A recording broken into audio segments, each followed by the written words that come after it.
We have here the following situation. We have a double wing gate, about 180 to 2 meters a wing, about 200 kilo heavy.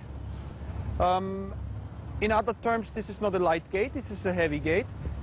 The advantage is it's brand new and we have done already a lot work ahead, so we are faster now in the installation. Our steps. First, you find your posts on both sides and you fix the posts.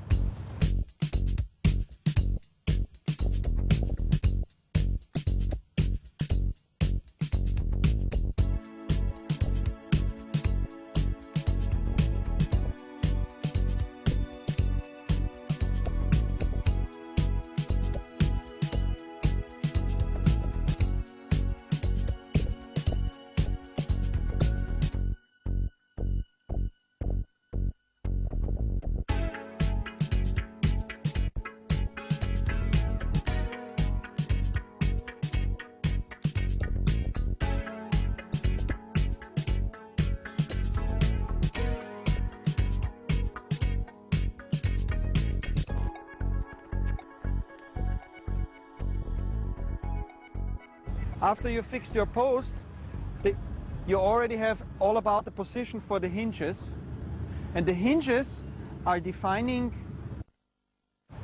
that the motor will push and pull. We have already the motor here. This is the famous underground motor. This is not light, this is really heavy duty stuff. It is IP57 or IP66. This means almost you can clean it with your steam cleaner. For example, we have a motor, we have a drive arm here and a small drive arm here, and between those two arms is a connection arm. And this motor turns, and it will also turn this wing. One underground box is able for right wings and left wings. It's just a matter which way you place the motor inside. This way it is this wing, and this way it is the other wing. So let's say in our case this is a right wing. We place it this way.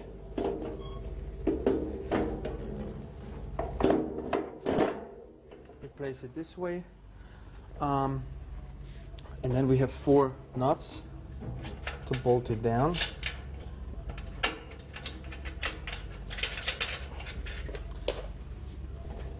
To fix. So, and latest here, you need to watch out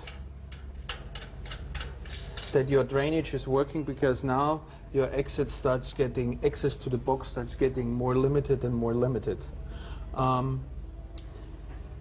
One thing we could not see outside is here inside the arm, when you put the door on top, is a ball bearing. That ball bearing probably becomes the next 20 years not removed. And it is really a ball bearing in the very old way. It's just a big steel ball that makes sure that the gate, that is very heavy at this point, is turning very easy and very smooth. You could and you should grease it. It's maybe the last time you see it. So when you have the motor on, the next thing you could do is you could mount the connection arm. The other side is, here is the cable. The cable is about 1 meter long, coming out of the motor. Here at this connection, this is fixed. The other side becomes wired into the control board box, that is in our case here. Typically, the control box is a couple of meters away, at least for one wing, and then you must use a junction box that is waterproof and is not under the earth. That is very important. Any junction box that is under the earth will leak one day. Must be above. Even your customer maybe doesn't like it because it's white, then give him green paint to paint it, or black. It must be up in the air. Okay. So we are fixing now our motor.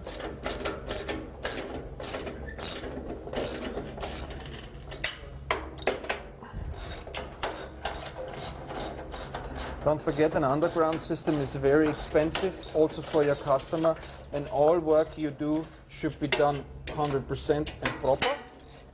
Otherwise, maybe the reason why undergrounds fail the most is drainage.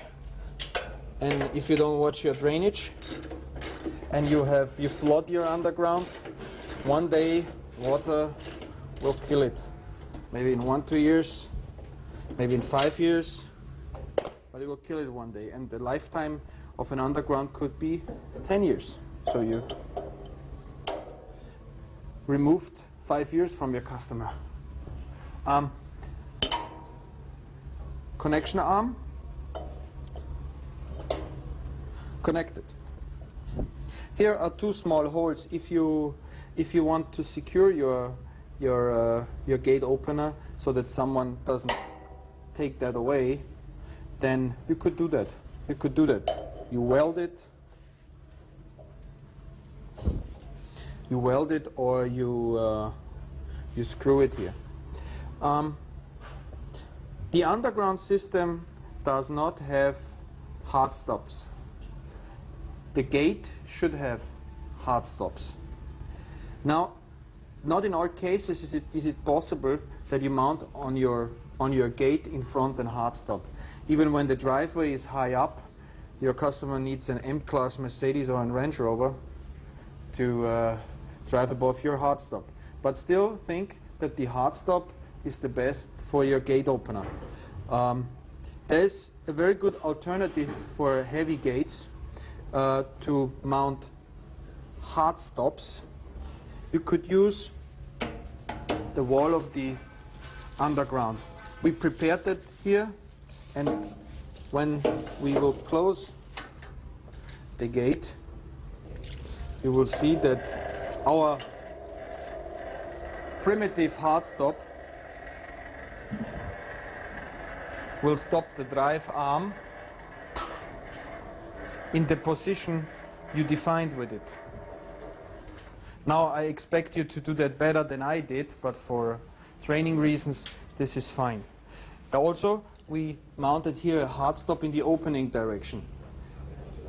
In your case, outside you need to paint that, otherwise it becomes rusty, and the zinc coated box will also become rusty because you destroyed the zinc coating where you welded it on. So always have paint with you. The more or less the final on your underground is to close the box. There's a sheet metal that is, in our case, already black painted. You place it over, and with 2 screws you fix it. You could seal this, but if you have a good drainage, there is no need to. But you could do it. If you seal it, my personal is don't use silicone. That's maybe the cheapest you can get, but there are much better products available for protection against water than silicone. Silicone is not in all cases. Acrylic is much better. It does better the job because you get it off easier also. Here is a quite big gap. You could also use a little bit of a small rubber piece, or you could try to protect it, but don't forget, it is not needed. The drainage is important. So, the last thing I would like to show you is the release in case of power failure. You have a key that you could use from this side.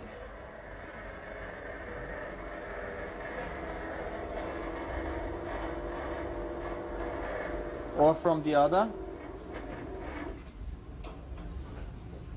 You put the key in. Oops. You put the key in, you turn the key, and then you can open your wing manually and operate manually. The next time you pass the same position, it will back click on. And I'll show it another time. This is also doable from outside.